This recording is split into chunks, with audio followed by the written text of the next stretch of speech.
આપણે ગઈ વખતે SN1 અને SN2 પ્રક્રિયા જોઈ ગયા, બરાબર છે. એના ઉદાહરણ પણ આપણે જોઈ ગયા. એમાં પણ આપણે કીધેલું કે જેમ અવકાશીય કદ વધે, બરાબર છે, એમ પ્રતિક્રિયાત્મકતા ઘટે. બરાબર. આજે હવે આપણે થોડાક આગળ જઈ રહ્યા છે. 5-6 શબ્દો આપણે સમજવા છે.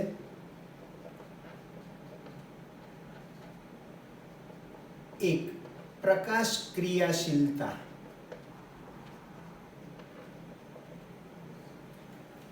શું છે શબ્દ?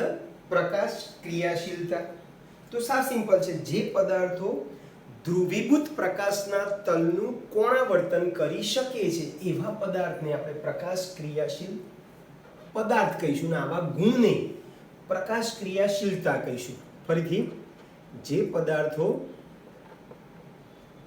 ધ્રુવીભૂત પ્રકાશ એટલે ખબર છે, એક જ તલમાં દોલનો કરતા હોય, એક જ તલમાં દોલનો કરતા એવા પ્રકાશને આપણે ધ્રુવીભૂત પ્રકાશ કહીશું.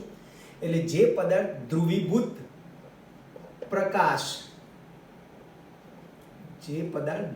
પ્રકાશના તલનું કોણાવર્તન ભ્રમણ કરી શકે છે, જે પદાર્થો ધ્રુવીભૂત પ્રકાશના તલનું કોણાવર્તન કરી શકે છે તેવા પદાર્થોને શું કહીશું ભાઈ? પ્રકાશ ક્રિયાશીલ પદાર્થ કહીશું.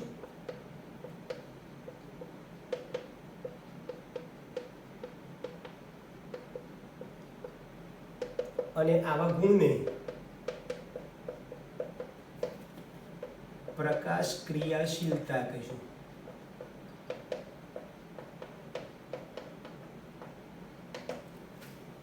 એકદમ સિમ્પલ થઈ ગયું, બરાબર. એટલે જે પદાર્થો ધ્રુવીભૂત પ્રકાશના તલનું કોણાવર્તન કરી શકે છે એને આપણે પ્રકાશ ક્રિયાશીલ પદાર્થ કહીશું, અને આવા ગુણને પ્રકાશ ક્રિયાશીલતા કહીશું.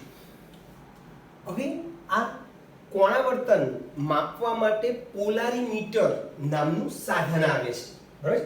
એટલે ધ્રુવીભૂત પ્રકાશના તલનું કોણાવર્તન, ધ્રુવીભૂત પ્રકાશના તલનું કોણાવર્તન અથવા ભ્રમણ પોલારીમીટર નામના સાધન વડે માપી શકાય છે. હવે આ પ્રકાશ ક્રિયાશીલ પદાર્થો બે પ્રકારના છે, એટલે કે પ્રકાશ ક્રિયાશીલતા બે પ્રકારની સમઘટકતા ધરાવે છે. એટલે જે પદાર્થ અથવા તો જે પ્રકાશ ક્રિયાશીલ પદાર્થ ધ્રુવીભૂત પ્રકાશના તલનું જમણી બાજુએ કોણાવર્તન કરે એને દક્ષિણ ભ્રમણીય સમઘટક કહીશું. એટલે જે પ્રકાશ ક્રિયાશીલ પદાર્થ એ ધ્રુવીભૂત પ્રકાશના તલનું કઈ બાજુ?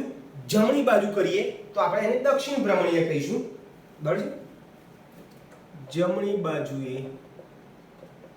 કોણાવર્તન કરે તો તેને દક્ષિણ ભ્રમણીય, બરાબર છે, એને દક્ષિણ ભ્રમણીય અથવા ડેક્સ્ટ્રો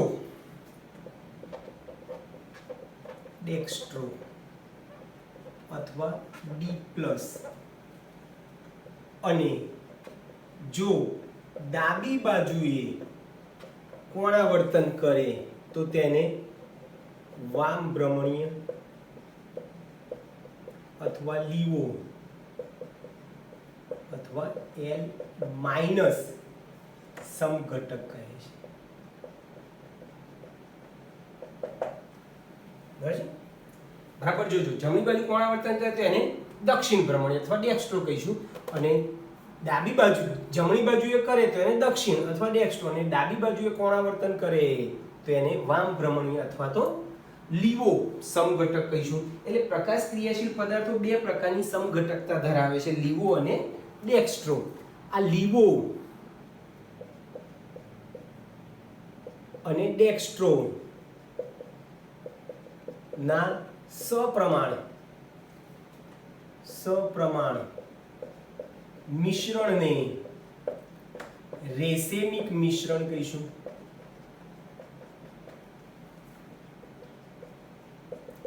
જેને આમ લખાય Da અથવા કૌંસમાં પ્લસ માઇનસ વડે દર્શાવાય છે. અને આ રેસેમિક મિશ્રણ પ્રકાશ ક્રિયાશીલતા નો ગુણ ધરાવતું નથી. કારણ કે બંને 50-50% છે. 50 લીવો 50 ડેક્સ્ટ્રો, તો શું થઈ જાય ભાઈ? પ્લસ માઇનસ 0 થઈ જાય. એટલે રેસેમિક મિશ્રણ જે છે પ્રકાશ ક્રિયાશીલતાનો ગુણધર્મ દર્શાવતું નથી. તો તમે પ્રકાશ ક્રિયાશીલતા વિશે પૂછે તો બોલો તમે આટલું લખી શકશો ભાઈ? સાવ સિમ્પલ છે. પછી બીજું કિરાલ કાર્બન. જો કિરાલ કાર્બન અથવા કિરાલ અણુ અથવા તો અસમમિત અણુ, કિરાલ અણુ અથવા અસમમિત અણુ કોને કહેવાય? તો કે સાવ સિમ્પલ છે. કાર્બન સાથે જોડાયેલા ચારે ક્રિયાશીલ સમૂહ જો જુદા જુદા હોય તો એવા કાર્બનને કિરાલ કાર્બન કહીશું. બરાબર છે? આવા પદાર્થનું પ્રતિબિંબ પાડી શકો છો. એકબીજા ઉપર બંનેને એકબીજા ઉપર અધ્યારોપિત કરી શકતા નથી. આવા અણુને કિરાલ અણુ કહીશું અથવા અસમમિત અણુ કહીશું. એટલે પહેલા તો કિરાલ કાર્બન કોને કહેવાય? તો જે કાર્બન સાથે જોડાયેલ ચારે ક્રિયાશીલ સમૂહ કેવા હોય? જુદા જુદા હોય તેવા કાર્બનને કિરાલ કાર્બન, એને આપણે આમ ફૂંદડીથી દર્શાવ્યું. કાર્બન ઉપર ફૂંદડી બતાવે એને કિરાલ કાર્બન કહીશું. કિરાલ કાર્બન કહે છે. અને આવા કિરાલ કાર્બન ધરાવતા સંયોજનોના શું પડે ભાઈ? પ્રતિબિંબ પડે છે. આવા કિરાલ કાર્બન ધરાવતા સંયોજનના પ્રતિબિંબ પડે છે. પરંતુ તેઓને એકબીજા ઉપર અધ્યારોપિત કરી શકાતા નથી. એકબીજા ઉપર અધ્યારોપિત કરી શકાતા નથી. આવા સંયોજનને, આવા અણુને અથવા સંયોજનને કિરાલ અણુ અથવા અસમમિત અણુ કહે છે. ક્લિયર દોસ્તો? અસમમિત અણુ કહે છે. તમને ઉદાહરણ આપું એટલે તમને વધારે ખ્યાલ આવે. દાખલા તરીકે જોજો, હું આ કાર્બન છે અહીંયા લખીએ, પછી આપણે બીજા ઉદાહરણ લઈએ છીએ. આ કાર્બન છે. કાર્બન સાથે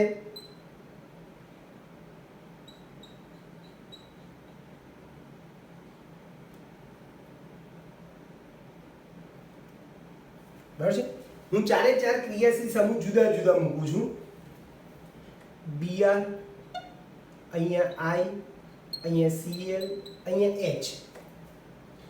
તો આ કાર્બન સાથે જોડાયેલા ચારે ચાર ક્રિયાશીલ સમૂહ અથવા પરમાણુ કેવા છે? જુદા જુદા. જો આ કાર્બન સાથે એક Br છે, એક Cl છે, એક H છે ને એક I છે.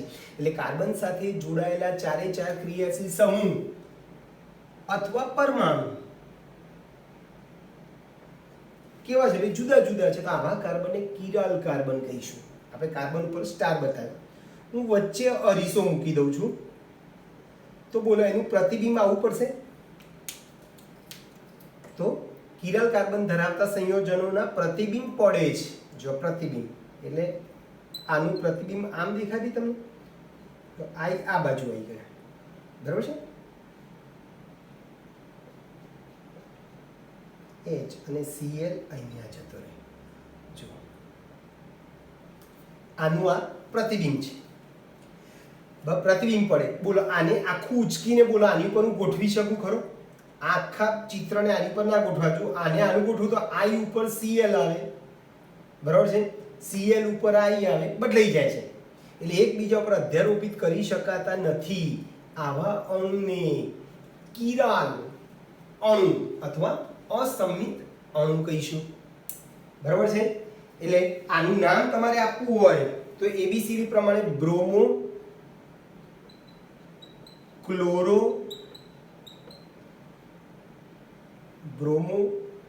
ક્લોરો, આયોડો, મિથેન છે, બરાબર છે? શું લખ્યું ભાઈ નામ? બ્રોમો, ક્લોરો, આ બ્રોમો છે, એબીસી પર આપણે બી આવે, પછી સી આવે, ક્લોરો, આયોડો, એક કાર્બન, મિથેન કહેવાય, બરાબર છે? આવા તમે ઘણા બધા બીજા ઉદાહરણ આપી શકો. 2 ક્લોરો,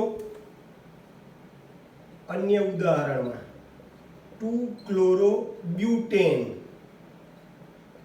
જો એનું ચિત્ર દોર 2 ક્લોરો બ્યુટેન નું CH3 CH Cl CH2 CH3 2 chloro 2 butane. તો જો આ કાર્બન સાથે જોડાયેલા ચારે ચાર ક્રિયાશીલ સમૂહ કેવા છે? જુદા જુદા. જો આ કાર્બન સાથે એક હાઇડ્રોજન, એક Cl, એક મિથાઇલ CH3 અને એક આખું ઇથાઇલ સમૂહ જોડાયેલો છે. એટલે આ કાર્બન સાથે જોડાયેલા ચારે ચાર ક્રિયાશીલ સમૂહ કેવા છે ભાઈ? જુદા જુદા છે. એટલે આ કિરાલ કાર્બન ધરાવે છે. આવા કિરાલ કાર્બન ધરાવતા સંયોજનના અંતે પ્રતિબિંબ પડે છે, બરોબર છે? પ્રતિબિંબ પડે છે પણ એકબીજા પર અધ્યારોપિત કરી શકાતા નથી. તો આવા પદાર્થોને આપણે કિરાલ અણુ અથવા તો અસમિત અણુ આપણે કહીશું, બરાબર? પછી 2,3 ડાયહાઇડ્રોક્સી પ્રોપેનોલ પણ આપી શકો. 2,3 ડાયહાઇડ્રોક્સી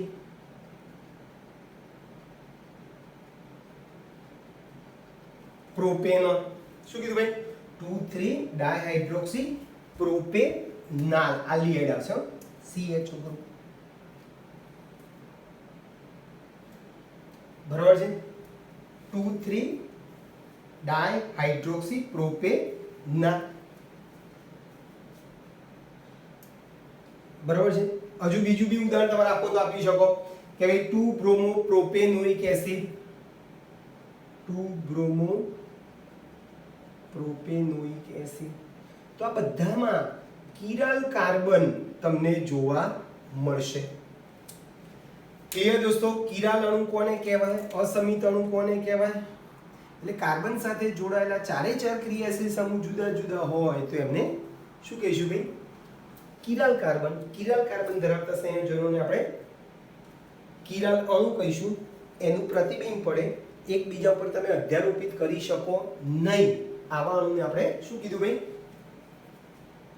કિરાલ અણુ અથવા અસમિત અણુ. આનાથી ઊંધી પણ તમે વાત કરી શકો.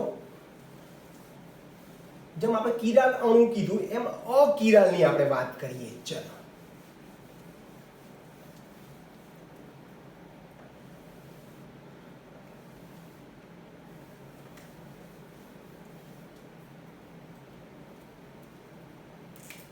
ત્રીજું અકિરાલ અણુ અથવા સંમિત અણુ. જો આ કિરાલમાં અસમિત કીધું, બરોબર છે? અકિરાલમાં સમમિત અણુ કોને કહેવાય? ચલો, તો આનાથી તદ્દન ઊંધું. કાર્બન સાથે જોડાયેલા ચારે ચાર ક્રિયાશીલ સમૂહ સરખા હોય નહીં. બરાબર? ચારે ચાર જુદા જુદા હોય. જુદા જુદા હોય તેને આપણે કિરાલ કીધું, પણ જુદા જુદા ના હોય, બરાબર છે? એને શું કહેશું ભાઈ આપણે? એટલે કાર્બન સાથે જોડાયેલ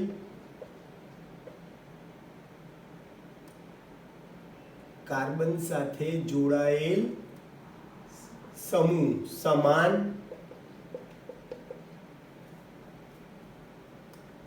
અથવા તો ચારે ચાર સમૂહ જુદા જુદા હોય તો એને આપણે શું કીધું? કિરાલ કીધું.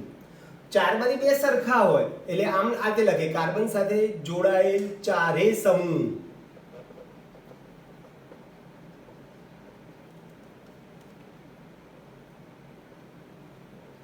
માંથી કોઈ બે સમૂહ સમાન હોય, ચારે ચાર જુદા જુદા હોય તો એને કિરાલ કીધું. ચારમાંથી બે સમાન સમૂહ હોય તેને શું કહીશું ભાઈ? અકિરાલ અણુ.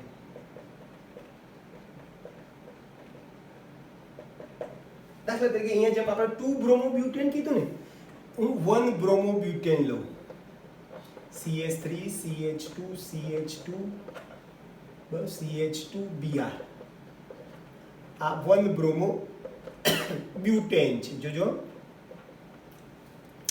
આ કાર્બનની વાત કરું. ચલો આ કાર્બન સાથે તો બે, આ કાર્બનમાં જો કિરાલ કાર્બન એકે નથી, જો આ પણ કિરાલ નથી કારણ કે આની સાથે બે, જો આમ લખો CH2 નામ લખાય તો જો આ કાર્બન સાથે એક Br એક આ અને બે સરખા H જોડાયેલા છે એટલે આને કિરાલ કહેવાય નહીં. બરાબર છે? કિરાલ કહેવાય નહીં. બરાબર જોજો. આવા અકિરાલ અણુઓ જે હોય ને એને એકબીજા ઉપર અધ્યારોપિત કરી શકાય, આથી એને સમમિત અણુ કહે છે.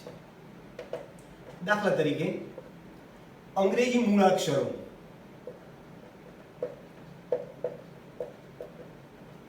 જોજો હું ઓ લઉં, બોલો ઓનું પ્રતિબિંબ આમ જ હોય, આઈ નું પ્રતિબિંબ આમ જ પડે, એક્સ નું પ્રતિબિંબ આમ જ પડે. બોલો આને આની પર અધ્યારોપિત કરી શકાય માટે આ બધાને સમમિત અણુ કહેવાય. અને ઊંધી વાત RsP, બોલો R નું પ્રતિબિંબ આમ પડે, S નું આમ પડે, P નું આમ પડે. બોલો આને આની ઉપર એક્ઝેક્ટ અધ્યારોપિત કરી શકતા નથી એટલે આને અસમમિત અણુ કહીશું. તો એકદમ સિમ્પલ થઈ ગયું. અસમિત અણુ જે છે પ્રતિબિંબ પડે પણ એકબીજા ઉપર અધ્યારોપિત કરી શકાય નહીં. જ્યારે સમિત અણુમાં પ્રતિબિંબ પડે પણ પાછા એકબીજા ઉપર અધ્યારોપિત પણ કરી શકાય છે.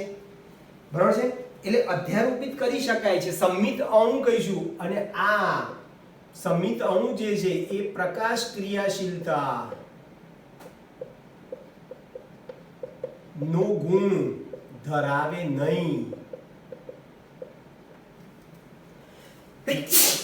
સોરી, બરાબર છે?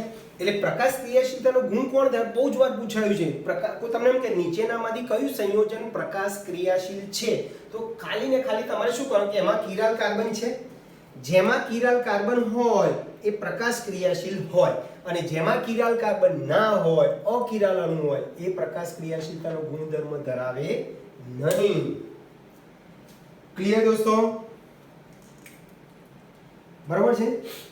ચલો એક અસમિત અણુનું બીજું એક ઉદાહરણ આપું હું તમને. સપોઝ કે બ્યુટેન 2 આ જેમ 1 બ્રોમો, આ કેવો છે? સમિત છે. બરાબર? હું અસમિતનું ઉદાહરણ આપું. ચલો બીજું butane 2 CH3 CH2 CH CH3 OH. બોલો આ કાર્બન સાથે જોડાયેલા ચારે ચાર ક્રિયાશીલ સમૂહ કેવા જ ભાઈ? જુદા જુદા છે. એક OH છે, એક CH3 છે, એક H છે અને એક આ CH3 CH2, methyl, ethyl, H અને OH ચારે ચાર ક્રિયાશીલ સમૂહ જુદા જુદા છે. એટલે આ કિરાલ કાર્બન ધરાવે છે એટલે આ પ્રકાશ ક્રિયાશીલ છે.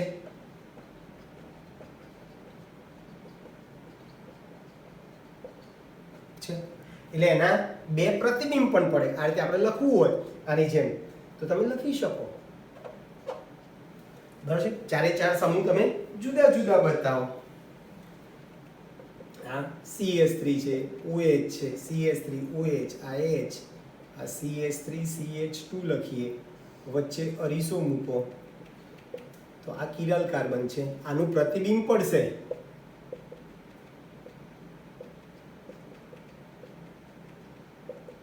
પ્રતિબિંબ પડશે પણ આને આની ઉપર અધ્યારોપિત કરી શકાય નહીં. એટલે આ કેવો અણુ થશે ભાઈ? અસમમિત અણુ થશે. આને સપોઝ કહું લીવો કહું તો આને ડેક્સ્ટ્રો પ્લસ માઇનસ. તો પ્રકાશ ક્રિયાશીલ બે સમઘટકો ધરાવે છે, લીવો અને ડેક્સ્ટ્રો. બરોબર છે. લીવો અને ડેક્સ્ટ્રોમાં આપણે આગળ કીધું કે તે જુદા પાડે ભાઈ. ડાબી બાજુએ જો જમણી બાજુએ કોણાવર્તન કરે તો એને દક્ષિણ ભ્રમણી અથવા તો ડેક્સ્ટ્રો કહીશું, અને ડાબી બાજુએ કોણાવર્તન કરે તો એને વામ ભ્રમણીય અથવા લીવો કીધેલો છે. ચલ આની ઉપરથી તમારે કોયડો 10.8 છે.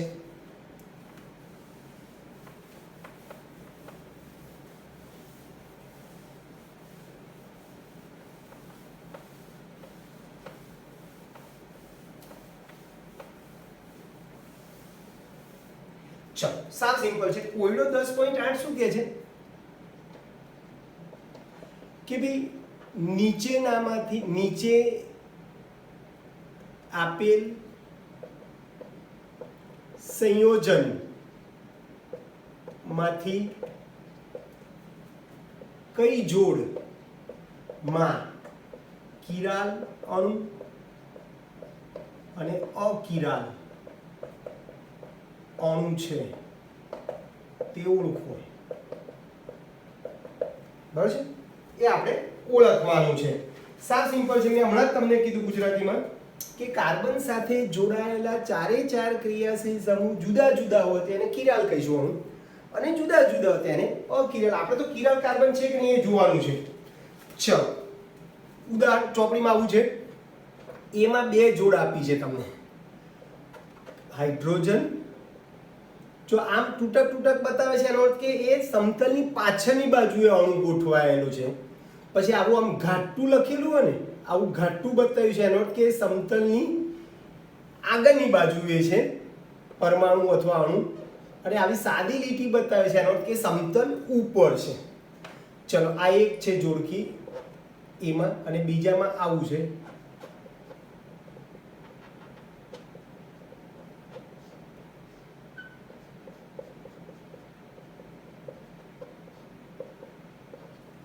આવું તમને આપ્યું છે.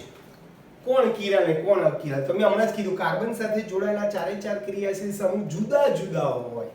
જો અહીંયા આ કાર્બન સાથે એક હાઇડ્રોજન, એક OH, એક Br અને એક CS3 જોડાયો છે, એટલે અહીંયા કિરાલ કાર્બન છે, એટલે આ કિરાલ અણુ થઈ ગયું. કિરાલ અણુ એટલે ફરીથી છેલ્લી વાર કાર્બન સાથે જોડાયેલા ચારે ચાર ક્રિયાશીલ સમૂહ જુદા જુદા હોય એને કિરાલ અણુ થઈ ગયો. અને આમાં આ કાર્બન સાથે જોડાય જો એક હાઇડ્રોજન, એક CS3 ને બે Br, બે સરખા રહી ગયા, ચારે ચાર જુદા જુદા નથી, એટલે આમાં કિરાલ કાર્બન નથી, એટલે આ અકિરાલ અણુ કહેવાય. બરોબર છે. ચલો ફરીથી બીજી જોડકીમાં આવું તમને આપેલું છે. Carbon,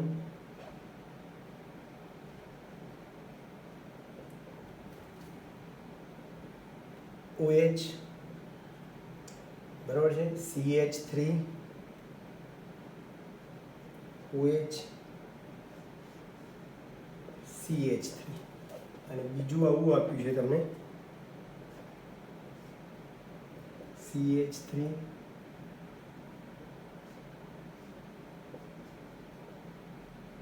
H, CH3, OH. ચલો મને કહો, બોલો આ એકમાં આ કાર્બન સાથે જોડાયેલા ચારે ચાર ક્રિયાશીલ સમૂહ સરખા છે કે જુદા જુદા છે? તો જો અહીંયા આ સરખા સરખા લાગે છે. બરોબર છે. એટલે હું શું કરું છું, તમને અહીંયા H કરી દઈએ. અહીંયા H આપેલું છે. બોલો અહીંયા કાર્બન સાથે જોડાયેલા ચારે ચાર ક્રિયાશીલ સમૂહ કેવા છે, અને અહીંયા કાર્બન સાથે જોડાયેલા ચારે ચાર ક્રિયાશીલ સમૂહ કેવા છે એની આપણે વાત કરી લઈએ. બરાબર જોજો, સાવ સિમ્પલ છે. ચલો આ કાર્બન સાથે જોડાયેલા ચારે ચાર ક્રિયાશીલ સમૂહ કેવા છે જોજો. એક હાઇડ્રોજન છે, એક OH છે, એક CS3 છે, અને એક આ પ્રોપાઇલ ગ્રુપ છે.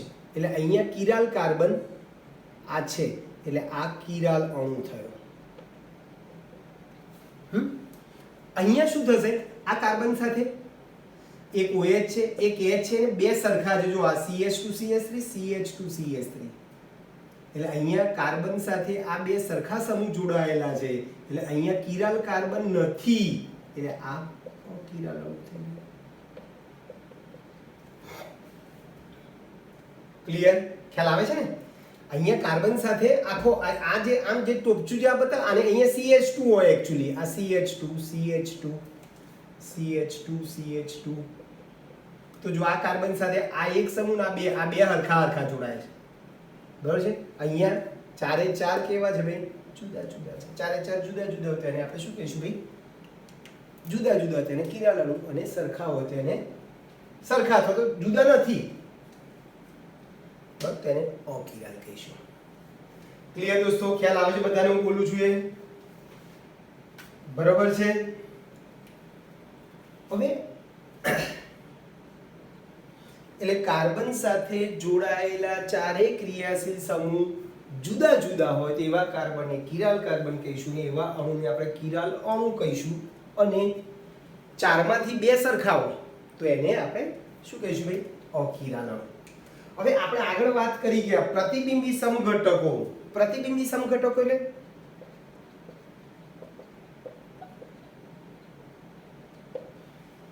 એકબીજાના પ્રતિબિંબ પડે જેમ આપણે કિરાલ અણુ અથવા અસમિત અણુના શું પાડીએ છીએ પ્રતિબિંબ પાડીએ છીએ પણ એકબીજા પર જો અધ્યારોપિત કરી શકાતા ના હોય તો એને અસમિત અણુ કહીશું અને એકબીજા પર અધ્યારોપિત કરી શકાતા હોય તો એને આપણે સમિત અણુ કીધું એ ઓલરેડી જોઈ ગયા ટૂંકમાં એકબીજાના પ્રતિબિંબોને આપણે પ્રતિબિંબ સમઘટક કહીશું તો આવા પ્રતિબિંબી સમઘટકો ના ભૌતિક ગુણધર્મો બરાબર ભૌતિક ગુણધર્મો જેવા કે ગલન બિંદુ છે ઉત્કલન બિંદુ છે દ્રાવ્યતા છે વક્રીભવનાંક છે એ બધા કેવા હોય સરખા હોય એટલે પ્રતિબિંબી સમઘટકોના ભૌતિક ગુણધર્મો ગલન બિંદુ ઉત્કલન બિંદુ દ્રાવ્યતા વક્રીભવનાંક કેવા હોય ભાઈ સમાન હોય છે માત્ર એમના ભ્રમણની દિશા કેવી હોય ભાઈ જુદી જુદી આપણે કીધું આગળ લીવો અને ડેક્સ્ટ્રો થી એ ખાલી અલગ પડતા હોય છે બરાબર છે માત્ર ધ્રુવીભૂત પ્રકાશના ભ્રમણના સંદર્ભમાં પરંતુ તેઓ માત્ર ધ્રુવીભૂત પ્રકાશના તલના સંદર્ભમાં કેવા પડે છે ભાઈ જુદા પડે છે જુદા જુદા લીવો કાં તો ડાબી બાજુ કોણાવર્તન કરે કાં તો જમણી બાજુ કોણાવર્તન કરે પછી ચોથો મુદ્દો રેશેમીકરણ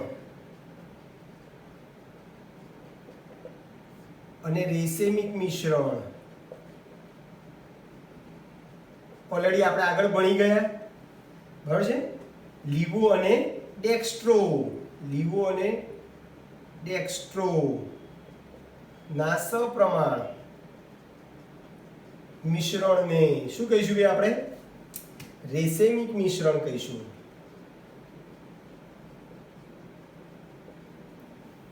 અને આ રેશેમિક મિશ્રણ બનાવવાની ક્રિયાને રેશેમીકરણ કહીશું બરાબર છે પ્રતિબિંબી સમઘટકોમાંથી પ્રતિબિંબી સમઘટકો એટલે આ જ લીવો અને ડેક્સ્ટ્રો અથવા તો વામ ભ્રમણીય અને દક્ષિણ ભ્રમણીય એટલે પ્રતિબિંબી સમઘટકોમાંથી રેશેમિક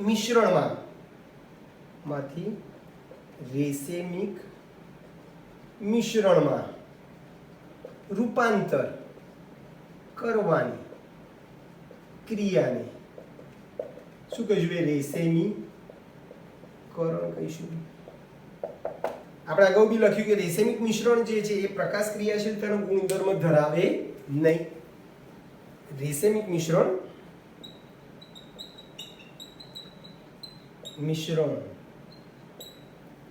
પ્રકાશ ક્રિયાશીલતા નો ગુણ ધરાવે નહીં મેં તમને અગાઉ પણ કીધું છે કે જેમાં કિરાલ કાર્બન હોય એ કેવો હોય ભાઈ પ્રકાશ ક્રિયાશીલ હોય, આ પ્રકાશ ક્રિયાશીલ છે, આ પણ પ્રકાશ ક્રિયાશીલ છે, આ પ્રકાશ ક્રિયાશીલ હોય નહીં,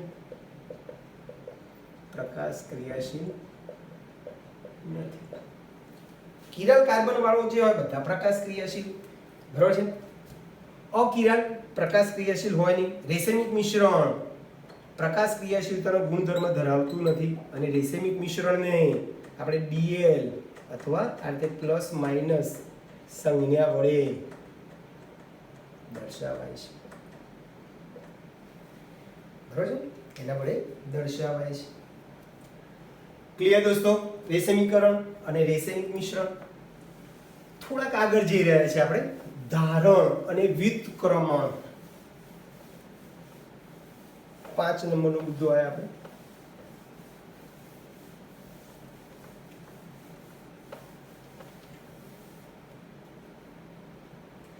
ધારણ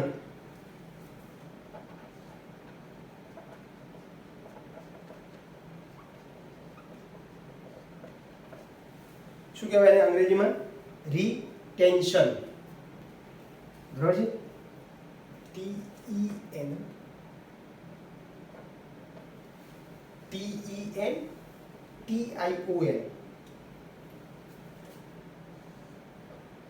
ચાલ, આમાં સાવ સિમ્પલ છે. આમાં શું કરીશું ભાઈ કે એક કિરાલ કાર્બન પરના બંધોની અવકાશીય ગોઠવણી સમાન રહે. એટલે કિરાલ કાર્બન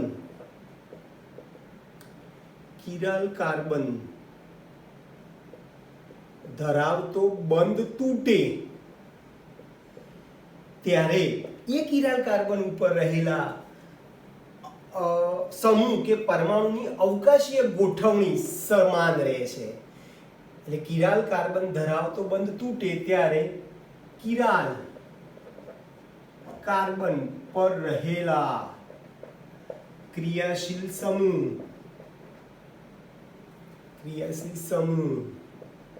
ની અવકાશીય ગોઠવણી બદલાતી નથી, એટલે કે સમાન રહે છે.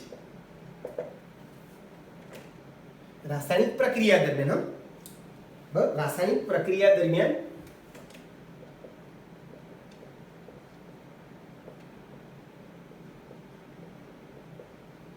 એક કિરાલ કાર્બન ધરાવતો બંધ તૂટે આ રીતે, બરાબર. ઉદાહરણ આપો એટલે તમને થોડો વધારે ખ્યાલ આવે. CH3 CH2 CH CH3 CH2 OH આવું મેં લખ્યું. આનું નામ શું થશે ભાઈ? તો 2 મિથાઇલ, અહીંયાથી 1 નંબર 2 નંબર 2 ઉપર મિથાઇલ, 2 મિથાઇલ બ્યુટેન 1 ઓલ. આ બ્યુટેન 1 ઓલ છે. આ કિરાલ કાર્બન છે. કેમ ભાઈ કિરાલ કાર્બન કીધું? કારણ કે કાર્બન સાથે જોડાયેલા ચારે ચાર ક્રિયાશીલ સમૂહ જુદા જુદા. અહીંયા CH2OH એક છે, એક CH3CH2 છે, એક H છે ને એક CH3 છે. એટલે આમાં કિરાલ કાર્બન છે. હવે આની હું રાસાયણિક પ્રક્રિયા કરું છું. દાખલા તરીકે હું આની HCl સાથે પ્રક્રિયા કરું, HCl ની હાજરીમાં ગરમ કરું, તો શું કીધું? એક કિરાલ કાર્બન ધરાવતો, આ કિરાલ કાર્બન ધરાવતો આ બંધ તૂટે છે. આ બંધ, બરાબર છે. એક કિરાલ કાર્બન પરના બંધોની આ બંધ તૂટે છે. તો શું થશે ભાઈ? આ OH ની જગ્યાએ Cl આવે છે. CH3 CH2 CH CH3 CH2 Cl વત્તા H2. જુઓ બરાબર, આ કિરાલ કાર્બન એમ છે. બોલો, કિરાલ કાર્બન સાથે જોડાયેલા ચારે ચાર ક્રિયાશીલ સમૂહની અવકાશીય ગોઠવણી કેવી છે ભાઈ? અહીંયા સમાન છે, બરાબર છે.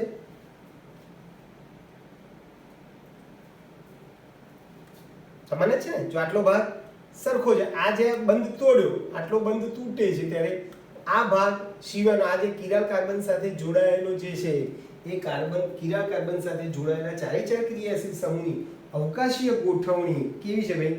સરખી છે, બરાબર છે.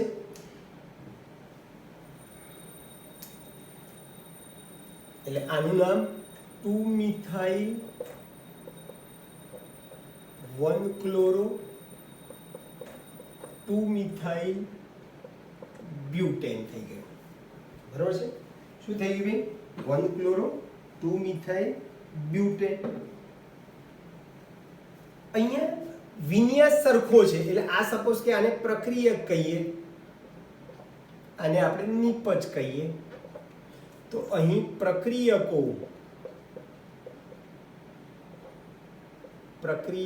અને નિપજ, આ પ્રક્રિયક છે અને સામે જે બની નિપજ છે. તો પ્રક્રિયક અને નિપજના સમમિત કેન્દ્રો, નિપજના સમમિત કેન્દ્રોના વિન્યાસ એટલે ગોઠવણી કેવી છે ભાઈ? સમાન છે. તો આટલું યાદ રાખો. ધારણમાં શું હોય ભાઈ કે કિરાલ, જ્યારે રાસાયણિક પ્રક્રિયા થાય ત્યારે કિરાલ કાર્બન ઉપર રહેલા ચારે ચાર ક્રિયાશીલ સમૂહની અવકાશીય ગોઠવણી સમાન હોય. જ્યારે વ્યુત્ક્રમણ ઇન્વર્ઝન, વ્યુત્ક્રમણ અથવા ઇન્વર્ઝન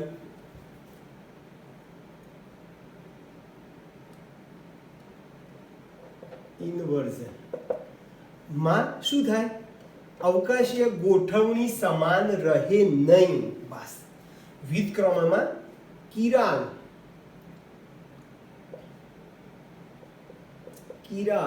કાર્બન પર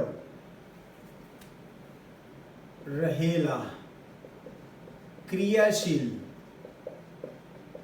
સમૂહની અવકાશીય ગોઠવણી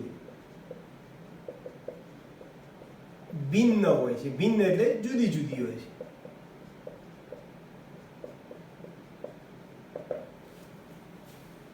બરાબર છે? જુદી જુદી હોય છે. એક ઉદાહરણ તમને આપું. દાખલા તરીકે આ કિરાલ કાર્બન છે, જોજો આ કિરાલ કાર્બન કહું છું. એનો કે એમાં જોડાયેલા ચારે ચાર ક્રિયાશીલ સમૂહ આપણે કેવા લઈશું ભાઈ? જુદા જુદા લઈએ છો.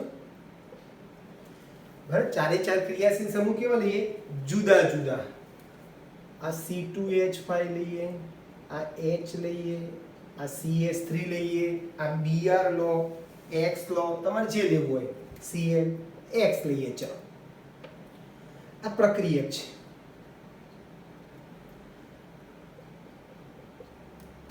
છે. હવે એનું આમાં શું કરું છું? X નું વિસ્થાપન Y દ્વારા કરું છું. આ પ્રક્રિયક છે. આમાં X નું વિસ્થાપન Y દ્વારા થતા આપણને બે નિપજ મળે છે. X નું વિસ્થાપન Y દ્વારા થતા, એટલે શું થશે? આ X ની જગ્યાએ હું Y મૂકી દઉં છું. C2H5 H CH3 અને આ Y થઈ ગયું. X ની જગ્યાએ શું કર્યું મેં? Y કર્યું. આ જે નિપજ એ જે મળી ને, ધારણ છે. જો ધારણમાં શું થાય છે? કિરાલ કાર્બન સાથે જોડાયેલા ચારે ચાર ક્રિયાશીલ સમૂહ કેવા રહે છે? એની અવકાશીય ગોઠવણી સમાન રહે છે. એટલે આની નાની અવકાશીય ગોઠવણી બોલો સરખી જ છે ને. C2H5 જ્યાં હતા ત્યાં છે, H ત્યાંનું ત્યાં છે, CS3 ત્યાંનું ત્યાં છે, અને X ની જગ્યાએ ત્યાં Y. એટલે આની અવકાશીય ગોઠવણી અને આની અવકાશીય ગોઠવણી બે સરખી છે. ગોઠવણી સરખી હોય તેને ધારણ કહેવાય. એટલે આપણે જો નિપજ એ મળે તો એ ધારણ છે. બરાબર છે? જેમાં અને નિપજ એ કહીશું. ચલો, નિપજ એ ધારણ છે જેમાં પ્રક્રિયક અને નિપજ ની અવકાશીય ગોઠવણી કેવી છે ભાઈ? સમાન છે. જ્યારે વ્યુત્ક્રમણમાં ગોઠવણી જુદી જુદી હોય. જોજો, હવે હું x નું વિસ્થાપન y દ્વારા કરું છું અને ગોઠવણી આખી બદલાઈ જશે. જોજો હું આની આ જ વસ્તુ C2H5 આનું પ્રતિબિંબ પાડું છું, બરોબર છે? આનું પ્રતિબિંબ પાડું છું y CH3 અને H. આને વ્યુત્ક્રમણ કહેવાય. આ નિપજ B છે, બરાબર? વ્યુત્ક્રમણ છે, નિપજ B. કેમ ભાઈ વ્યુત્ક્રમણ કીધું? તો અહીંયા આપણે શું કીધું? કિરાલ કાર્બન પર રહેલા ક્રિયાશીલ સમૂહની અવકાશીય ગોઠવણી બદલાઈ ગઈ. આના કરતા આ પ્રક્રિયા છે, અહીંયા ગોઠવણી બદલાઈ ગઈ. અહીંયા શું થાય? x ની જગ્યાએ y આવે છે, બરોબર છે, પણ જ્યાં h હતો ત્યાં y દેખાય છે, જ્યાં x હતો ત્યાં h દેખાય છે, બરોબર છે? એટલે અવકાશીય ગોઠવણી બદલાઈ જાય છે. એટલે આમાં જેમાં પ્રક્રિયક અને નિપજની અવકાશીય ગોઠવણી ભિન્ન છે.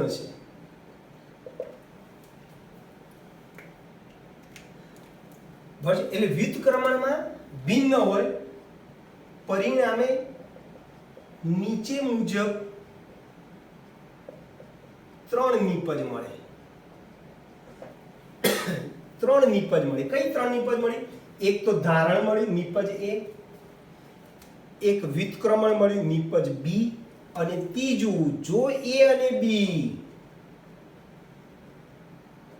બંને મળે તો શું કહેવાય? રેસેમિક મિશ્રણ બને, જે પ્રકાશ ક્રિયાશીલતાનો ગુણ ધરાવતું નથી. આ બંને પ્રકાશ ક્રિયાશીલતાનો ગુણધર્મ ધરાવશે. આ કિરાલ કાર્બન છે. સાવ સિમ્પલ થઈ ગયું. ક્લિયર દોસ્તો? તો ધારણમાં કિરાલ કાર્બન સાથે જોડાયેલા 4 ક્રિયાશીલ સમૂહ માં અવકાશીય ગોઠવણી સરખી હોય છે, એને ધારણ કહેવાય. અને ગોઠવણી જુદી જુદી, આના કરતા આની ગોઠવણી બદલાઈ જાય છે અવકાશમાં પરમાણુઓની. જો આ બધા બદલાઈ ગયા, અહીંયા માત્ર x ની જગ્યાએ y થાય છે, ગોઠવણી એની એક છે, બરાબર છે?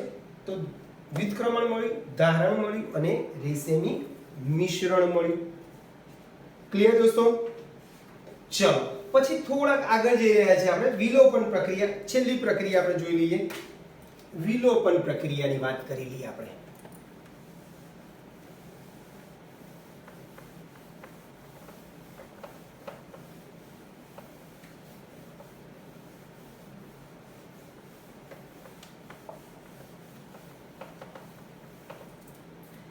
કોની?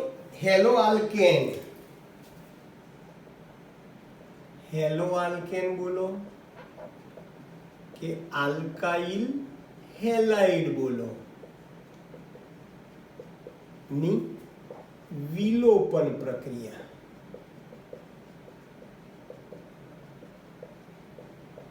સમજાવો. અથવા બીટા વિલોપન પ્રક્રિયા,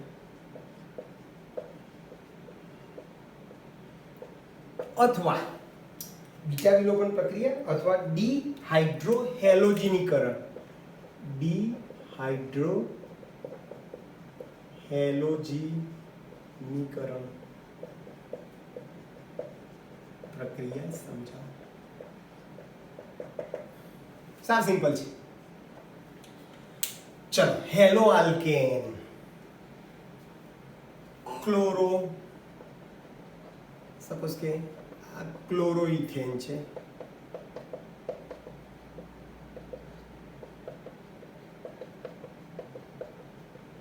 આ Br, આ 2 બ્રોમો પ્રોપેન છે,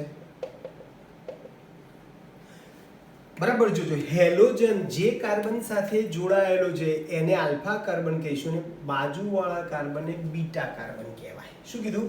હેલોજન. અહીંયા જો હેલોજન જે કાર્બન સાથે જોડાય છે એને આલ્ફા કહીશું, અને આલ્ફાની કાર્બનની બાજુવાળા કાર્બનને બીટા કાર્બન કહીશું. ફરીથી હેલોજન Br જે કાર્બન સાથે જોડાય છે એને આલ્ફા કહીશું, આલ્ફાની બાજુવાળાને બીટા કહીશું. આને પણ બીટા કહેવાય, આ કાર્બનને પણ બીટા કહેવાય. ચલો આની આપણે આલ્કોહોલીય KOH સાથે પ્રક્રિયા કરીએ. આલ્કોહોલીય KOH સાથે પ્રક્રિયા કરો તો આલ્ફા કાર્બન ઉપરથી હેલોજન અને બીટા કાર્બન ઉપરથી H દૂર થાય. આલ્ફા ઉપરથી હેલોજન અને બીટા ઉપરથી હાઇડ્રોજન દૂર થાય. આથી એને ડીહાઇડ્રોહેલોજિનેશન કહેવાય. ડી નો અર્થ દૂર થવું, હાઇડ્રો એટલે હાઇડ્રોજન દૂર થાય, હેલોજિનેશન એટલે હેલોજન, હેલોજન એટલે હેલોજન X દૂર થાય છે એટલે એને દૂર થવાની ક્રિયાને વિલોપન પ્રક્રિયા પણ કહેવાય. તો ચલો શું થશે? આલ્ફા ઉપરથી આ Cl અને K, KCl, અને આ બીટા ઉપરથી એક H અને આ OH, H2O ગયા, અને આલ્ફા બીટા વચ્ચે ડબલ બંધ સ્થપાઈ જાય અને આપણને આલ્કીન સંયોજન મળે. શું કીધું? આલ્ફા ઉપરથી Cl ગયો, K સાથે KCl, બીટા ઉપરથી એક H ગયો OH સાથે પાણી તરીકે, અને આલ્ફા અને બીટા વચ્ચે ડબલ બંધ થઈ ગયો. ચલો સેમ ટુ સેમ આ બંને બીટા સરખા છે એટલે સપોઝ કે આ બીટા ઉપરથી જો આ આલ્ફા ઉપરથી Br અને આ KBr, અને આ બીટા ઉપરથી એક H અને આ OH જાય, આ બીટા ઉપરથી એક H અને OH જાય દાખલા તરીકે, બરાબર છે? તો અહીંયા આલ્ફા અને બીટા વચ્ચે અહીંયા ડબલ બંધ સ્થપાય, CH2 double bond CH3 propyne. સાવ સિમ્પલ થઈ ગયું. એટલે બરાબર જોજો, X એટલે Cl કે Br. ચલો X જે કાર્બન સાથે જોડાયેલ છે તેને આલ્ફા કાર્બન કહીશું, અને આલ્ફા કાર્બન સાથે આલ્ફા કાર્બનની બાજુવાળા કાર્બનને બીટા કાર્બન કહીશું. બીટા વિલોપન પ્રક્રિયામાં આલ્ફા કાર્બન પરથી X અને બીટા કાર્બન પરથી H દૂર થાય છે, પરિણામે આલ્કીન નિપજ મળે છે. કઈ નિપજ મળે છે ભાઈ? આલ્કીન નિપજ મળે છે. આલ્કીન એટલે ડબલ બંધવાળા સંયોજનો આપણને મળે છે. હવે જોજો બરાબર, આ 2 બ્રોમો પ્રોપેન લીધો, જેમાં શું હતું ભાઈ કે કાર્બન સાથે જે બીટા કાર્બન હતા એ બીટા કાર્બન સાથે જોડાયેલા હાઇડ્રોજનની સંખ્યા સરખી છે, પણ જો બીટા કાર્બન સાથે જોડાયેલા હાઇડ્રોજનની સંખ્યા જુદી જુદી હોય તો કે સાહેબ કઈ નિપજ તમારે મળશે? તો એના માટે જેટસેવ અથવા તો અડધો ત પણ આવે છે, જેટસેફ એમ પણ કહેવાય. જેટસેફ નો નિયમ. ચલો 2 બ્રોમો બ્યુટેન લઈએ દાખલા તરીકે, આપણે 2 બ્રોમો પેન્ટેન લો, ચલો ને, CH3 આ Br, CH2 CH3, આનું નામ 2 બ્રોમો પેન્ટેન છે. ચલો ઉપરની જેમ જ હેલોજન જે કાર્બન સાથે જોડાય છે એ કાર્બનને આલ્ફા કાર્બન કહીશું, અને આલ્ફાની બાજુવાળા કાર્બનને બીટા કહીશું. આ કાર્બનને પણ બીટા કહીશું અને આ કાર્બનને પણ બીટા કહીશું. હવે ઉપરવાળું ઉદાહરણ તમે જુઓ, આ બંને બીટામાં કાર્બન સાથે જોડાયેલા હાઇડ્રોજનની સંખ્યા સરખી છે, જ્યારે અહીંયા આ બીટામાં કાર્બન સાથે જોડાયેલા 2 હાઇડ્રોજન છે અને આ બીટા કાર્બનમાં 3 હાઇડ્રોજન છે. તો કે સાહેબ કઈ સાચી નિપજ? તો એના માટે જેટસેવ શું કીધું ભાઈ કે મુખ્ય નિપજ એવી મળે કે જેથી દ્વિબંધ ધરાવતા કાર્બન સાથે વધુ આલ્કાઇલ સમૂહ રહે. નિયમ આવો કે છે કે મુખ્ય નિપજમાં દ્વિબંધ ધરાવતા કાર્બન સાથે વધુ આલ્કાઇલો સમૂહ રહે. એ રીતે તમને મુખ્ય નિપજ મળે. દાખલા તરીકે ચલો જુઓ, આની જેમ જ આલ્કોહોલીય આપણે કેવો સાથે પ્રક્રિયા કરીએ. શું કરીએ ભાઈ? આલ્કોહોલીય કેવો સાથે પ્રક્રિયા કરો.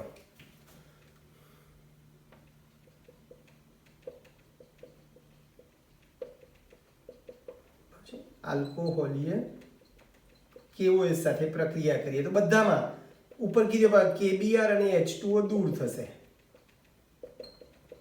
ઉપરની જેમ KBr અને H2O દૂર થશે. કેવી રીતે? આલ્ફા ઉપરથી હેલોજન Br અને બીટા કાર્બન ઉપરથી એક H દૂર થાય. હવે જોજો બે નિપજ તમને બતાવું. પહેલા આપણે એક કામ કરીએ. આ Br ઉપર આ બીટા કાર્બન ઉપરથી એક H દૂર કરું છું અહીંયાથી, તો અહીંયા CH2 થાય ડબલ બોન્ડ. અહીંયાથી આ બીટા ઉપરથી બી આલ્ફા ઉપરથી Br જશે અને બીટા ઉપરથી અહીંયાથી એક H કાઢું છું, એટલે અહીંયાથી H ગયો, અહીંયાથી Br ગયો, પછી ડબલ બંધ CH CH2 CH2 CH3 આવી નિપજ મળી મને. બીજી વાર હું શું કરું? આ બીટા ઉપરથી એક H દૂર કરું. આ એમને રહેવા દો. ચલો આ એમને છે CH3 બરાબર છે. અહીંયાથી શું કરું છું ભાઈ? આ આલ્ફા ઉપરથી Br અને બીટા ઉપરથી અહીંયાથી એક H દૂર કરું છું, એટલે આ એમ છે, એટલે CH ડબલ બોન્ડ, અહીંયાથી એક H ગયો, અહીંયાથી એક H ગયો બરાબર છે, CH2 CH3 આવું થયું. ક્લિયર ભાઈ? ખ્યાલ આવે છે? પહેલી વાર શું કર્યું? આમાં આલ્ફા ઉપરથી અહીંયાથી Br ને અહીંયાથી H કાઢ્યું તો આવી નિપજ મળી. બીજી વાર મેં શું કર્યું? આલ્ફા ઉપરથી અહીંયાથી Br અને આ બીટા ઉપરથી એક H દૂર કર્યો તો એમ રહી ગયું બરાબર છે. તો અહીંયા દ્વિબંધ ધરાવતા કાર્બન સાથે એક જ આલ્કાઇલ સમૂહ છે. એક જ આલ્કાઇલ સમૂહ પ્રોપાઇલ જોડાયેલો છે. જ્યારે અહીંયા દ્વિબંધ ધરાવતા કાર્બન સાથે બે આલ્કાઇલ સમૂહ છે. જુઓ આ એક ઇથાઇલ અને આ એક મિથાઇલ, એમ કુલ બે આલ્કાઇલ સમૂહ છે. માટે આ આપણને મુખ્ય નિપજ મળે. આ મુખ્ય નિપજ છે, જ્યારે આ ગૌણ નિપજ છે. પેન્ટ 1 ઇંચ છે, આ પેન્ટ 2 ઇંચ છે નિપજ બરાબર છે. આ નિપજનું નામ શું થાય? પેન્ટ 1 ઇંચ અથવા 1 પેન્ટીન, અને આ પેન્ટ 2 ઇંચ